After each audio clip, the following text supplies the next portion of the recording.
It always comes to this.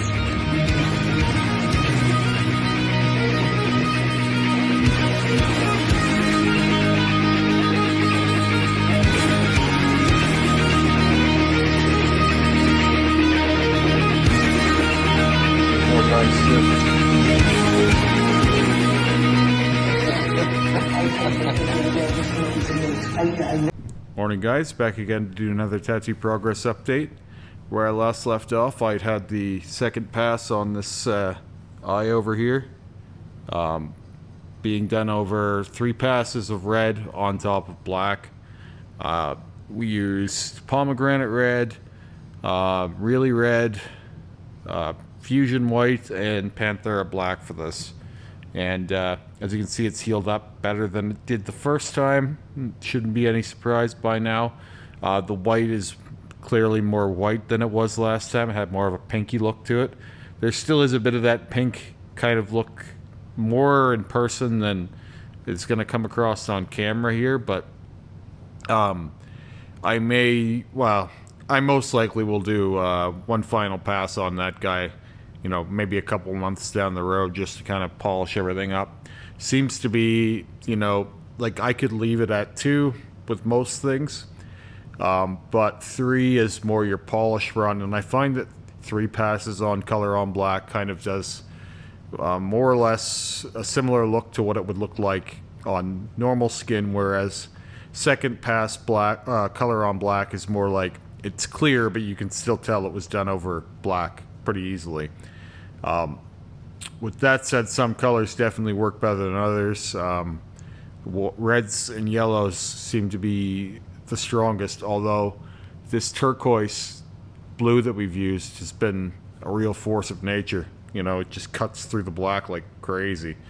I mentioned it to Rick, and he actually said, yeah, he uses that turquoise in quite a few of his cover-ups, and has for years, because it's such a strong pigment for whatever reason. Some ingredients just interact with different inks differently. Like, it's really hard for me to say on a, you know, ink to ink level which one will work best without trying them all.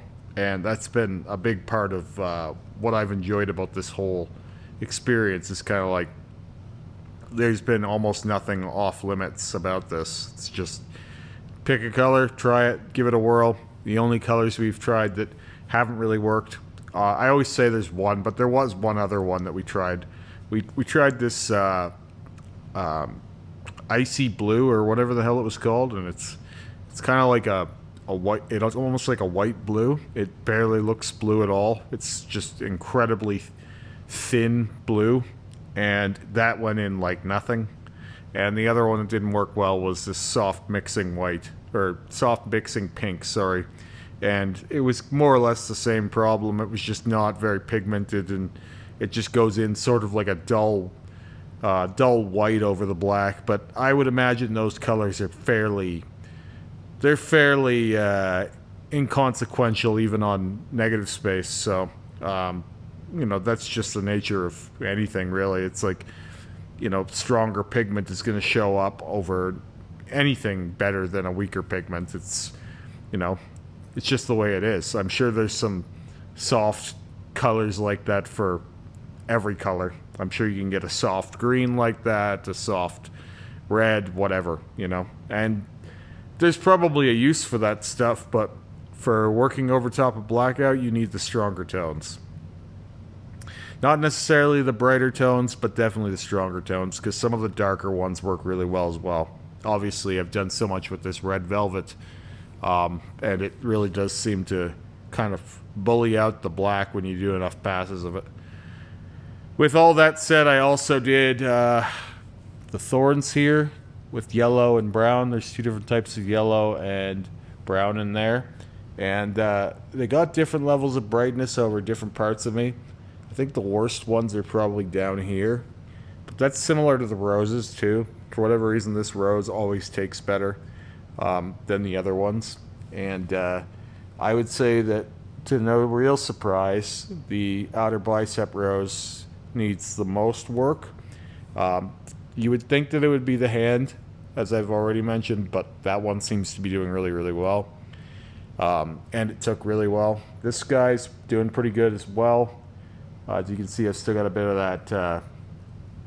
that dry skin flake hanging on the elbow. I find the elbows hold on to that stuff the longest, just due to the nature of elbows being so dry. And mine, I've gone over ad nauseum, are fairly dry, but everywhere else is pretty clear of that. And I've got another session coming up on this arm this week, actually. Usually I've been getting tattooed by Terry on the day after I get tattooed by Rick, but I think it's tomorrow this week, so a little bit out of schedule. I'm more used to doing back-to-backs lately for whatever reason. It's just been working out that way.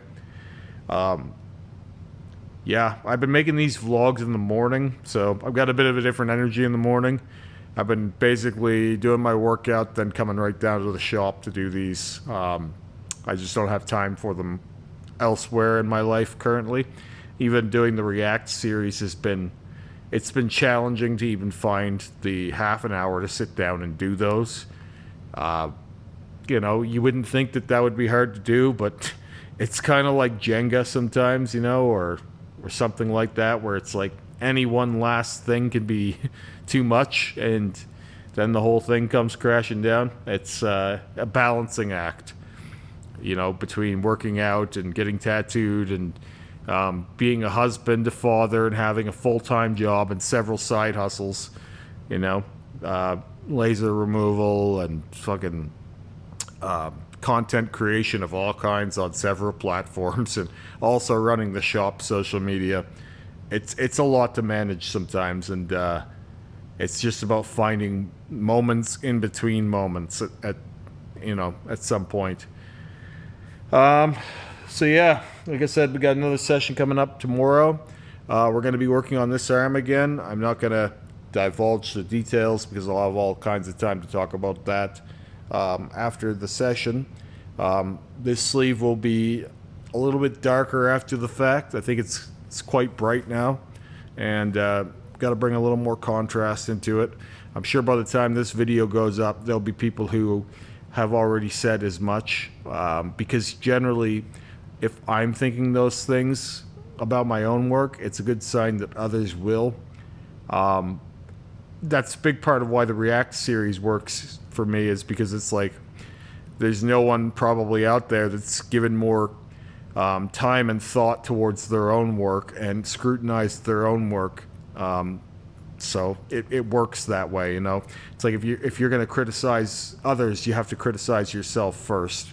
You have to give yourself critique first. And I am an ongoing work in progress, always critiquing myself and tweaking and changing things and building from where I left off. And I don't really feel like anyone has ever perfected a tattoo. I think it's one of those things where you can more or less always do more. It's just about whether you want to or not.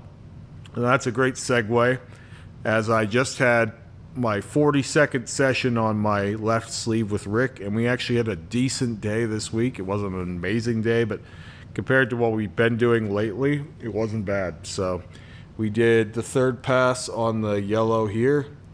It's going to be really hard to show because we did more down here. So I don't know if that's done yet. There may be more work to do in there, but it's getting there. And then we were back in this inner section of my outer bicep, not quite the outer bicep, not quite the inner bicep. It's kind of like a middle bicep, I guess. This has been a really hard area to saturate. So I think that we've got a pretty good level of coverage there now, and I'm expecting it to heal similarly to the outer part of the bicep now. But because that's only been done one time with the color, it's been done several times with the black, I could still see needing to go in there and doing a polish like we've done up here. There's nowhere else on the sleeve that's to this point. This is the definite best part of the whole sleeve up here, and it's where it has had the most work, and it's taken probably the easiest. Some other spots took pretty good too. I would say that we're now probably over halfway through this sleeve. And so in reflection, it's been a hell of a journey, and my skin is holding up more or less pretty good. The top of my arm is feeling a little shell-like right now, like up here. It's a little bit thick. But what I've noticed is when you leave things alone for a while, they settle down. And I think that we're going to be leaving that alone again now for quite some time. I think we'll probably do an overall touch-up / highlight over everything sometime around the end, probably around session 55 to 60, I would say. At the rate we're going, we'll probably be working on highlighting and kind of polishing things. So with all that said, I'm closer to the end than I was, even a few weeks ago. So for me, it was never going to go quick. I never expected it to. I did say from the start 60 to 80 sessions, and it looks like we're going to be on par for that. And it's just about, I think, smelling the roses along the way sometimes, like appreciating that I like how this part looks and understanding that we're going to have everything at that point before we're done is kind of the way that I've had the stamina to get through this, because there are times when it's like, yes, I know we can get there, but holy fuck, is it a road there? And what's understated in this process is that it probably hurts more every time. It probably does. Because so many people ask me what the pain is feeling like and all this all the time still. It'll never stop. Those questions will always be there. But the reality is that it's probably worse every time. But I'm so engaged in this experience and this journey that it's like you don't even think about those things. I think that if I were to take time off of getting tattooed for, a few months and kind of reset my equilibrium, my mental state, the whole process of being in tattooing, it's like when you're working out all the time and you don't mind working out, it's the same fucking thing. If you go away from it for a while, I don't even know what it actually feels like for a normal person. And I say normal as in someone who only gets tattooed only ever so often, because so much of pain is processing it and the mental part of it that I can't be in the shoes of someone, for example, experiencing an elbow tattoo for the first time, because I haven't experienced an elbow tattoo for the first time in a very, very long time. What I'm experiencing is an elbow tattoo for the 20th, 25th time, something like that. And so every time you sit down for that, it's at a reduced level of, intrigue or anticipation or anxiety, or the overall experience is watered down by just the multitude of times that you've done the thing. And I don't want to say that it takes appreciation away from the thing, but it certainly does dull it. It's not what it once was. I always hear like clients in here, they'll be sitting out here, they'll be like talking about when they had this tattooed, it felt like that. And those things are so funny to me, because for me, it's never like, oh, I did this once and it felt like this. It's always like, it feels like this when you get your armpit tattooed, because for me, none of these spots are finished. Like all of this stuff is still, it's going to get done again, right? Like it's the idea that it wouldn't get done again is still silly to me. Like there's no part of me that thinks, oh, I won't be back in here, But I have the understanding of what that feels like already, so it's not like it will be anything new when we're there. Whereas someone else doing that for the first time, it's going to feel probably pretty terrible and form some kind of a memory. It's all just somewhere part of the scenery for me these days. And what is still pressing and matters in the moment is the ability to continually upgrade and customize things. The pain and even to some extent the money that goes into this is almost inconsequential, because I've been doing it so long that it's just habit. It's almost like, of course, you clean the litter box for the cat, you know? Of course you feed the cat, right? Of course you let the cat out when it screams at the door. You know, my cat woke me up a few times last night, so it's a good example. You know, it's more like duty. It's not like oh man, I'm really dread. No, there's none of that. It's just the cost of admission. And sometimes I wonder, like, if I would have a harder time doing certain sessions if I wasn't doing sessions all the time, where it's like, say I wasn't getting tattooed once or twice a week, continually for months on end, I bet you I'd probably dread doing certain things again, you know? And that's novel to me, and it's part of my other argument is sometimes people will say things like, oh, well, it hurts more the older you get. And I always think it's like, I don't think that would be true if you continued to do it forever, you know? If you never stopped doing it, really, if you kept the pace going with it where you were doing it fairly frequently, I don't think you would notice a difference. And if there was a difference, it would be so minimal because you would be noticing it like over time, that when you arrived at this age where it's supposed to feel so painful, it's like you have got there adaptively. So you've been increasing your comfort with that discomfort, you know, procedurally, gradually, ongoing for essentially forever.